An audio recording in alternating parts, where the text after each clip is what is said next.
Hi guys, good morning. এইটো জেহৰুল দা। তালত চুলি নাই আৰু মোৰো তালত চুলি নাই। তো সেইকাৰণে আপোনালোকৰ যি পচন্দ হয়, যিটো ভাল লাগে কমেণ্ট কৰিব আৰু ছাবস্ক্ৰাইব কৰিব। মেইন কথা যিটো হৈছে ছাবস্ক্ৰাইব কৰিব, লাইক কৰিব, শ্বেয়াৰ কৰিব। এইটো হৈছে আপোনাৰ কাম। বাকী ভাল পোৱাটো আমি দিম, সেয়াই আৰু। চ' এতিয়া আমি জেহৰুল দাৰ নতুন ভিডিঅ' আপলোড কৰি আছে।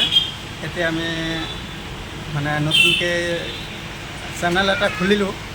এতিয়া আপোনালোকে ছাবস্ক্ৰাইব কৰিব আৰু জেহৰুল দাক ভাল পাব, ভাল পাই পেলাই মৰম কৰি পেলাই চুমা এটা খাব। বাকী আমি ভিডিঅ' ঢালি আছোঁ, ঠিক আছে। সেয়াই আৰু এতিয়া আমি দোকানত বহি আছোঁ, পূজাৰ সময়, বৰষুণ গ'ল, এতিয়া ধূপ আহিল। চ' হ'ব, এইখিনিতে ৰাখিছোঁ, সমাপ্ত কৰোঁ।